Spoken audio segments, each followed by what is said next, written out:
कितने लोग फ्यूचर वाकई में इसी का है। और जब आप विश्वास करोगे, क्योंकि विश्वास 3 चीजों से होता है। कौन कौन सी? अच्छा, जूम मीटिंग में मुझे कितने लोग देखते हैं? तो पहचान तो रहे ही होंगे। जूम मीटिंग में भी मैं बोलता हूं विश्वास 3 चीजों से होता है। 3 चीजों से। पहली, बोलिए, इसका मतलब आप जूम ऑन करके हमें लगता है कहीं और देखते रहते हैं। कृपया ये ना करिए, ये बिजनेस है आपका, आपको सीरियस रहना होगा। अभी मोहम्मद अली साहब जो मैं बताने जा रहा हूं, बहुत कुछ बता के गए हैं जो यहां बताने जा रहा हूं। एक बार जोरदार तालियां इनके लिए हो जाए, ठीक है? देखकर आप यहां देख रहे हैं बहुत सारे लोग सफल हैं जिनके पास रूबी एसेट है और आने वाला फ्यूचर उसी का है। दूसरा, सुनकर, अभी आप मुझे सुनेंगे भी और देखेंगे भी। तीसरा है पढ़कर। इसके लिए आपको स्वयं कदम उठाना पड़ेगा, पढ़ना पड़ेगा। अगर आपने तीनों काम कर लिया, लेकिन ऐसे आदमी से नहीं सुनना है जो निगेटिव हो, क्योंकि आप मान के चलिए कि धरती पर ऐसे बहुत से लोग हैं, आप जिस दिन सफल होना शुरू होंगे वो टांग खींचना शुरू करेंगे कि कहीं यार ये आगे न निकल जाए। इसलिए पहले जो भी पैमाना, जो भी सवाल आपके दिमाग में है, आज यहीं से संतुष्ट होकर जाइएगा। और जब भी कोई नेगेटिव बोले, कान बंद कर लीजिएगा। क्यों? क्योंकि आपको सिर्फ सफल होना है और सिर्फ सफल होना है। पढ़िएगा अपने आंख से, सुनिएगा अपने कान से, लेकिन फिल्टर करके।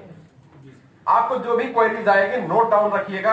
अभी इसी मंच से आपके सारे सवालों का जवाब मिल जाएगा, सारे सवालों का जवाब। और जहां तक मैं समझता हूं, इस प्रेजेंटेशन के समाप्त होते होते लगभग 99% सवाल खत्म हो जाएंगे, ऐसा मेरा मानना है। हम स्टार्ट करते हैं। जानते हैं कि बिटकॉइन का जन्म हुआ क्यों, क्रिप्टो करेंसी आई क्यों। बिटकॉइन इसलिए भी बोला जाता है, जैसे आप पहले डालडा यूज करते थे, तो डालडा एक ब्रांड था ना? और हम अगर रथ या बावर्ची भी खरीदते थे तो क्या बोलते थे? रथ डालडा दे दो, बावर्ची डालडा दे दो। उसी तरीके से बिटकॉइन एक ब्रांड है जिसके माध्यम से क्रिप्टो करेंसी को जाना जाता है। क्रिप्टो करेंसी आई क्यों? दिखाई पड़ रहा है? दिख रहा है ना? इंडियन रुपीज को आप जानते हो, जिसको INR कहा जाता है, जानते हैं ना? सिंबल है रुपया। ऐसे ही दूसरी करेंसी है डॉलर, जो अमेरिका में चलती है। तीसरी करेंसी है जापान की येन। ऐसे ही हर देश की अपनी अलग अलग करेंसी है और इसको कहा जाता है fiat currency. Fiat currency, fiat currency वो करेंसी होती है जो किसी भी देश के द्वारा वहां की गवर्नमेंट की अनुमति से और गवर्नमेंट के कंट्रोल में इशू किया जाता है। उस पर पूरा एकाधिकार वहां की गवर्नमेंट का होता है। वो गवर्नमेंट जब चाहे उसको बढ़ा सकती है, जब चाहे घटा सकती है, जब चाहे नोटबंदी के रूप में ला सकती है और जब चाहे डिस्ट्रॉय कर सकती है। उसको फिएट करेंसी कहा जाता है। ये सिर्फ उसी देश में काम करती है, दूसरे देश में काम नहीं करती है। ये फिएट करेंसी है और इसकी कुछ खूबियां हैं तो कुछ कमियां भी हैं। मैंने अभी जो बोला, इसको आप कमियां भी जान सकते हैं, खूबियां भी जान सकते हैं। जापान एक अग्रणी देश है और जापान में सबसे ज्यादा वैज्ञानिक पैदा होते हैं। क्यों? क्योंकि वहां पढ़ाई पर फोकस ज्यादा होता है। जो पढ़ेगा वो बढ़ेगा। आज अपने देश में पढ़ाई पे फोकस है। क्यों? क्योंकि आप अगर पढ़ोगे, अपने बच्चों को पढ़ाओगे तो आप आगे बढ़ोगे। और हर माँ बाप सोचते हैं कि उनका बच्चा पढ़े और आगे बढ़े। जापान इसी प्रकार का अग्रणी देश है और जापान में आए दिन भूकंप आया करते हैं, लेकिन तब भी जापान वैसे ही खड़ा रहता है। जापान में सबसे ज्यादा लोग पढ़ाई करते हैं और शोध पर यूज करते हैं। क्यों?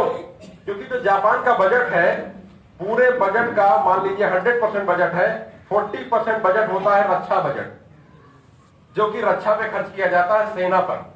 जापान की अपनी कोई सेना ही नहीं है, शायद आप लोग न जानते हो या जो भी जानते हो।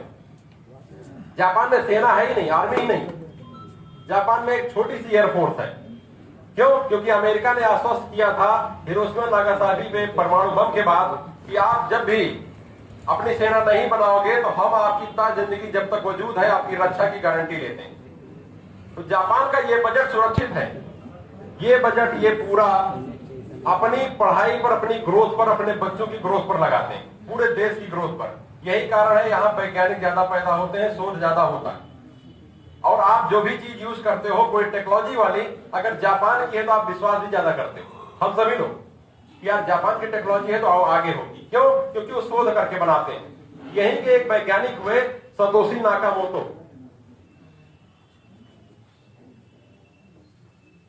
सतोशी नाकामोटो, इन्होंने कहा इन करेंसियों में, वो किसी भी देश की करेंसी हो, कुछ कमी है, मैं उस कमी को दूर करके एक ऐसी करेंसी इजाद करूंगा जो पूरी दुनिया के लिए प्रमाण होगी। क्यों? इसको कभी भी बंद किया जा सकता है, कभी भी डिस्ट्रॉय किया जा सकता है, कभी भी नोटबंदी हो सकती है, कभी भी छपाई ज्यादा हो सकती है। इन्होंने कहा मैं एक करेंसी बनाऊंगा जिस पर किसी का कंट्रोल नहीं होगा, यहां तक कि मेरा भी नहीं। उस करेंसी का नाम रखा बिटकॉइन। इसका सिंबलिक नेम है BTC। इस पर इनका भी कंट्रोल नहीं, इन्होंने ब्लॉकचेन टेक्नोलॉजी पर इसे डाल दिया, जिसको हैक नहीं किया जा सकता, जिसको बंद नहीं किया जा सकता। एक ही माध्यम है, पूरी दुनिया से इंटरनेट को खत्म कर दिया जाए, ये बंद हो जाएगा। एक ही माध्यम है जो कि आने वाले अगले 1000 लाख वर्षों तक तो नहीं होने वाला। ऐसा मेरा मानना है, आप लोग भी पढ़ाई कर सकते हो, ऐसा नहीं होने वाला। क्यों? क्योंकि हम पूर्णतया इंटरनेट पर डिपेंड है। BTC ये सन 2008 में इसका जन्म हुआ, 2009 में इंडिया में आया। उस समय कीमत थी 6 रुपया। बहुत से भाई हमारे आए, 2009 में पता चला था, बहुत अच्छी बात है, लेकिन सौभाग्य साथ में नहीं था, इसलिए एक्सेप्ट नहीं कर पाए। बहुत से लोगों ने एक्सेप्ट किया, वो पासवर्ड भूल गए। आज भी वो पागलों की तरीके से घूम रहे हैं। ऐसे एक आध दो उदाहरण मिले हैं। मनीष जी के पास सोर्स लगाने आते हैं, सब जुगाड़ करवा दीजिए। क्यों? क्योंकि ये टेक्नोलॉजी जुगाड़ पे चलती ही नहीं, इसीलिए सुरक्षित। 2009 में 6 रुपए आया। मैं एक उदाहरण लेता हूं, आप सभी लोग जानते होंगे कि अगर उस समय भाई साहब ने 1000 रुपए लगा दिया होता तो लगभग इनको 150 बिटकॉइन मिल गए होते। सही है कि नहीं? यस। और वही 1000 रुपए यहां पर, क्योंकि शाहगंज व्यवसायियों का एरिया है, यहाँ व्यवसाय बहुत होता है। नमक का व्यवसाय सबसे बड़ा यहीं पर होता है, पहले होता रहा है, अब तो बहुत कुछ चेंज हो गया। सही हो कि नहीं? मैं यहां से नमक पूरे प्रदेश में जाता है, अब तो खैर पैकेट में आने लगा। पहले शाहगंज इसीलिए फेमस था। आज भी यहाँ की जो पुराने मकान है, पुरानी दीवारें हैं, वहां पर नमक की वजह से सीलन होगी। सही हो कि नहीं? मैं आज भी पहचान है। तो आप व्यवसायी हैं, अगर आप 1000 रुपए 12 साल पहले लगाए होते तो उसको बढ़ करके कितना कर सकते थे? आप कितना कर सकते थे बताएंगे? बैंक में तो बिल्कुल नहीं बढ़ता है। बैंक में तो आपका पैसा नुकसान में जा रहा है, चाहे आपका हो चाहे मेरा हो। क्यों? क्योंकि बैंक में ब्याज मिलता है 4% और महंगाई की दर है 12%। तो 12 में से 4 को माइनस कर दीजिए तो आपको मिलता है -8%। और अगर 12 साल आपने 1000 रुपए बैंक में डाल दिए तो महंगाई के हिसाब से 12 × 8 = 96 -96%, यानी कि आपका पैसा ही 0 हो गया। महंगाई की दर देखेंगे तो बैंक में तो नहीं बढ़ सकता। अगर बिजनेस में आपने लगाया तो वो बढ़ सकता है। कितना? क्या 10,000 हो जाएगा 12 साल में बिजनेस से? बताइए भाई, आप लोग बोलेंगे तो अच्छा लगेगा। 20,000 हो सकता है? हो सकता है। और भी बढ़ सकता है। कितना बढ़ सकता है सर बताइए? कितना बढ़ सकता है 1000 रुपए 12 साल में? 50,000 रुपए मान लेते हैं। चलिए नसीम भाई, आप भी कुछ बोल दीजिए, कितना हो सकता है? 1 लाख हो सकता है। अच्छा चलिए 1 लाख भी मान लेते हैं, जबकि यह अत्योक्त होगा। 1000 12 साल में 1 लाख किसी बिजनेस में नहीं कर सकते हैं, फिलहाल मेरा अपना मानना है। लेकिन नसीम भाई कह रहे हैं तो मानना पड़ेगा, क्योंकि बिजनेसमैन है। 1 लाख। आज एक बिटकॉइन की कीमत कितनी है आज की डेट में? 34 लाख। 34 नहीं, थोड़ा सा डाउन चल रही थी, राउंड फिगर 30 लाख रुपए। 30 लाख।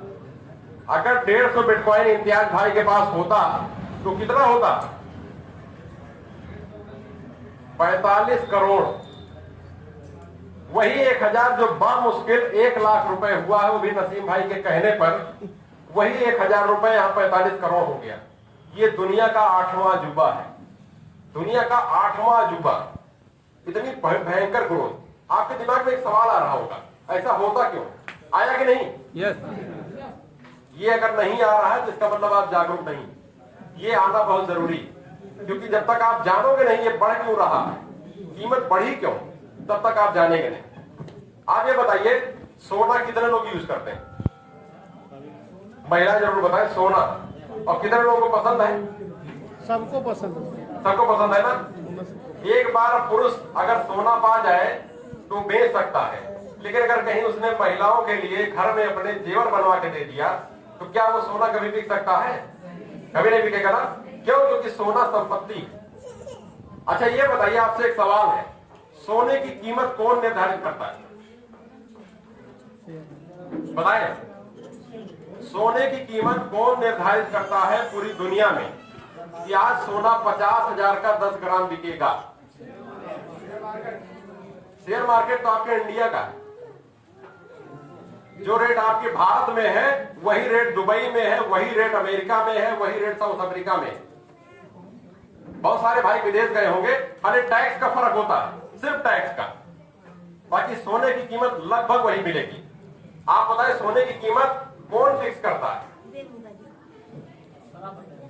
नहीं, मैं तो बताऊंगा ये भी, इसलिए मैं खड़ा हूं, लेकिन मैं चाहता हूं कि आप लोग भी कुछ बोले। मार साहब आप बताएं, अच्छा लगेगा सर प्लीज।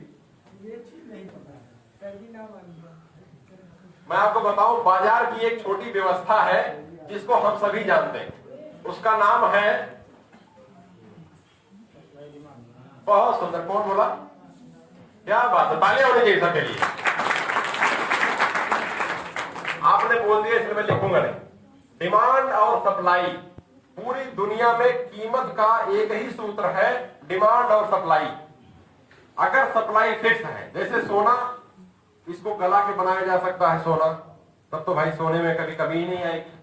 लेकिन सोना कैसे बनता है? सोना सिर्फ खदानों में पाया जाता है और शोध करके हमारे बीच में आता है, जिसका आभूषण हमारी माताएं बहनें यूज करती हैं। हम लोग सोने का यूज कर पाते हैं। क्यों? क्योंकि सोने की सप्लाई अनलिमिटेड नहीं है, फिक्स है। सोना कभी भी बढ़ाया नहीं जा सकता। यही कारण है कि सोने की कीमत बढ़ती रहती है। और कहां से बढ़ती है? पूरे ग्लोबल में हर जगह डिमांड देखी जाती है, सोने की डिमांड है कितनी। उस डिमांड के आधार पे एक आकलन निकलता है और वहीं से रेट का निर्धारण होता है। यही फार्मूला है, डिमांड और सप्लाई के आधार पे रेट फिक्स होता है। जिस चीज की सप्लाई कम होगी, डिमांड ज्यादा होगी, उसके रेट हमेशा बढ़ते रहेंगे। यही कारण है कि सोने की कीमत घटने वाली नहीं है। क्यों? क्योंकि डिमांड कभी घटेगी ही नहीं, सोने की कीमत बढ़ती रहेगी। वैसे ही जमीन है, जमीन क्या बन रही है धरती पर? जमीन बिल्कुल नहीं बन रही है, ना जमीन की कीमत कभी घटने वाली है। ये हमेशा बढ़ेगी, चाहे आप गांव का खेत ले लीजिए, चाहे शहर का एक टुकड़ा ले लीजिए, हमेशा बढ़ेगी। इसकी डिमांड बढ़ती रहेगी। क्यों? यूजर आ रहे हैं, वो डिमांड करेंगे, कीमत बढ़ेगी। उसी तरीके से आपका क्रिप्टो करेंसी है, बिटकॉइन है, रूबी करेंसी है, आरबीसी है। आप बिटकॉइन की बात करें, पूरी दुनिया में 2 करोड़ 10 लाख बिटकॉइन ही बनने, अभी 1 करोड़ 90 लाख है। अगले 20 सालों में 20 लाख बिटकॉइन और बनेगा माइनिंग के जरिए।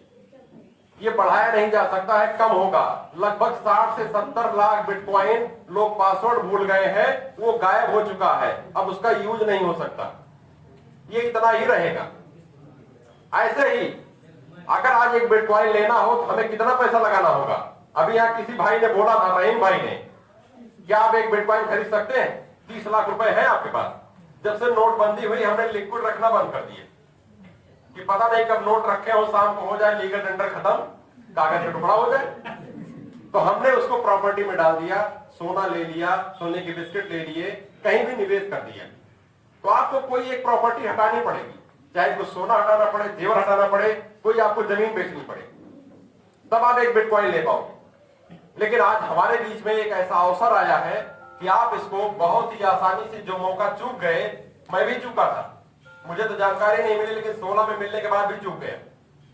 आज आपको जानकारी मिली है, आप चूकना मत, क्योंकि 10 साल के बाद जो भी भाई यहाँ बैठे हैं वो बताएंगे कि यार ये मौका मुझे मिला था, मैंने एक्सेप्ट किया, आज इसीलिए मैं सबसे टॉप पोजीशन पे हूं। उस मौके के बारे में चर्चा करते हैं, वो है क्या? रूबी करेंसी नामक एक मौका हमारे बीच में आया सन 2020 में 29 दिसंबर की रात में 11:59 19 नैनो सेकंड पे वियतनाम के टाइम अनुसार इसका जन्म हुआ। जन्म कहां होता है? ब्लॉकचेन पर, जिसको हैक नहीं किया जा सकता है। उस पर एक कॉन्ट्रैक्ट डाला जाता है। कभी भी आप कॉइन मार्केट का कॉइन जीको पर जाइए, जो सर्च इंजन है, आप वहां पर कॉन्ट्रैक्ट एड्रेस निकाल सकते हो, व्हाइट पेपर मिल जाएगा, आप इसकी पूरी रीडिंग करिए, उसको बदला नहीं जा सकता है। यही खूबी होती है। इसका जन्म हुआ, यहां तक समझ में आ गया आप लोगों को?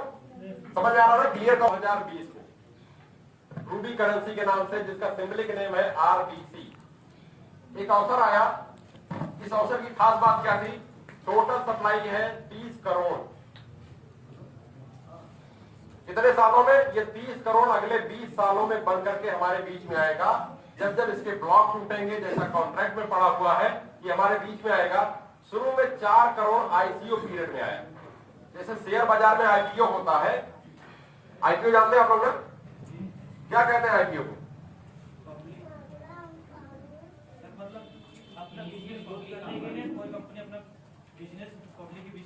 जी हाँ, बिल्कुल सही कहा।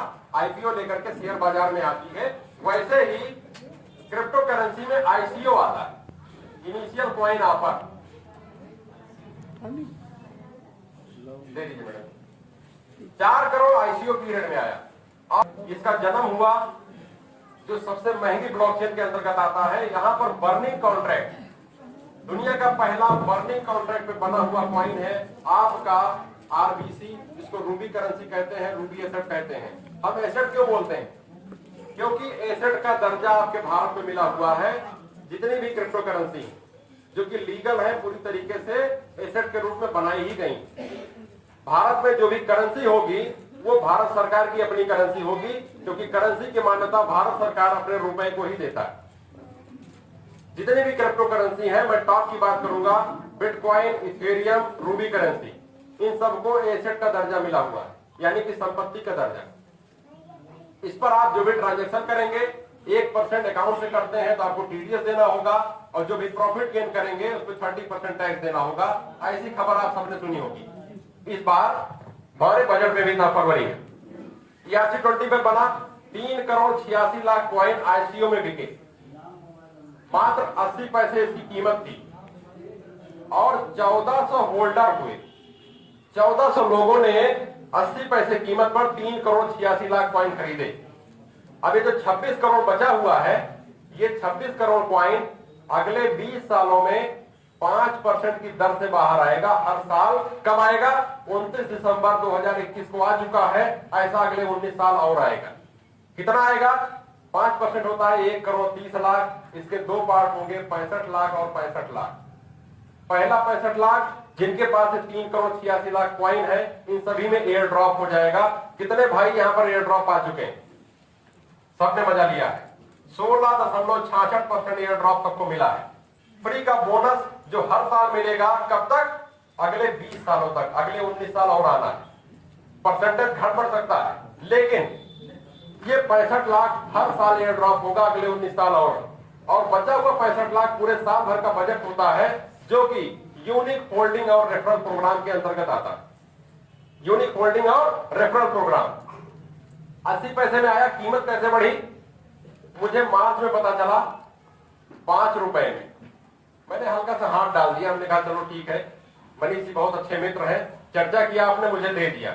लेकिन मैं तब भी एक्टिव नहीं रहा, जिसका खामियाजा आज भी भुगतना पड़ रहा है कि मेरे पास जितना होना चाहिए उतना नहीं हो पाया। ये मैं क्यों बता रहा हूं? क्योंकि आप मत चूकना, ये गलती मैं कर चुका हूं। और एक कहावत हमारे बुजुर्ग कह चुके हैं कि दूसरों की गलतियों से सीखो, गलती करके सीखोगे तो उम्र कम पड़ जाएगी। तो जो गलती मैंने की है आप मत करिएगा। मैंने 5 रुपए पे मार्च में मुझे मिला मनीष जी के द्वारा। मैं सितंबर अक्टूबर में मुझे समझ में आया कि यार ये है क्या चीज। मुझे तो जादुई चिराग मिला था, मैंने अपना समय गंवा दिया। समय आगे बढ़ा, धीरे धीरे दिसंबर तक मनीष जी ने बोला था $1 को छू सकता है, लेकिन 1 दिसंबर को ही इसकी कीमत हो गई 101 रुपए, और आज के समय में इसकी कीमत है 170 रुपए। क्यों? क्योंकि 65,000 से ज्यादा यूजर, 1400 लोगों के पास वही कॉइन था। आज 65,000 से ज्यादा लोग हैं और कॉइन की संख्या थोड़ा बहुत बढ़ करके लगभग 5 करोड़ 14 लाख 5 करोड़ 14 लाख कॉइन है और यूजर है 65,000 से ज्यादा। हो सकता है आज का आंकड़ा 66 को भी क्रॉस कर गया, 70 तक पहुंचने वाले हो। सप्लाई आप देखिए कितनी है, ये इतनी ही रहेगी 5 करोड़ 14 लाख। 29 दिसंबर को 1 करोड़ 30 लाख कॉइन आएगा। इस 65 लाख में अगर कुछ बच गया तो भी बर्न हो जाएगा। और इतनी ही मात्रा बढ़ेगी हमारे 29 तारीख को। तो अभी कितना मौका है? अभी हम लोग चल रहे हैं फरवरी में। फरवरी से दिसंबर तक हमारे क्वाइन की संख्या 5 करोड़ 14 लाख ही रहेगी। और हम लोगों ने टारगेट लिया है कि बिजनेस 16 देशों में पहुंच चुका है, 16 कंट्री में। भारत के हर राज्य में बिजनेस पहुंच चुका है। 65,000 से ज्यादा लोग हैं और हम लोग का टारगेट है ये 65,000 की संख्या 10 लाख से ज्यादा प्लस करने की। आज हम लोग ये प्रोग्राम इसीलिए कर रहे हैं, हम लोग ये प्रोग्राम इसीलिए कर रहे हैं कि 10 लाख से ज्यादा की संख्या हमें दिसंबर तक पहुंचानी है। क्यों? क्योंकि पूरी दुनिया में 700 करोड़ से ज्यादा लोग रहते हैं। 700 करोड़। हमारा टारगेट क्या है? मात्र 10 लाख। आप सिर्फ अपने आप को भारत में न मानिए, ये ग्लोबल बिजनेस है। पूरी दुनिया में आपकी जहां तक पकड़ है आप पहुंचा सकते हो। 10 लाख से ज्यादा हो गए तो दिसंबर में रेट कहां जाएगा? कम से कम 2,000 से 5,000 INR रुपए के बीच में होगा। इसी दिसंबर में आपका रेट रूबी करेंसी। आज एक रूबी करेंसी जो 170 रुपए में है, ये आने वाले दिसंबर तक इसकी कीमत पहुंच जाएगी कम से कम 2,000 से 5,000 के बीच में। तो आप चाहते हैं कि आपके पास आपकी जो रूबी है उसका कैलकुलेशन यहां पहुंच जाए? सभी लोग चाहते हैं। जिसके पास जितना करेंसी है अभी मीटिंग के बाद कैलकुलेट करिएगा। मान लीजिए उदाहरण लेते हैं, बड़े आपके पास कितना है? कितनी रूबी करेंसी? 1500। आपने बताया था, मुझे याद है। 1500 को 2,000 से गुणा करिए, कितना होता है?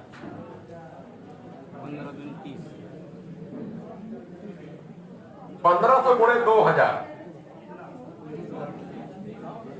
30 लाख रुपए। यही बना? 30 लाख रुपए अगर आपके पास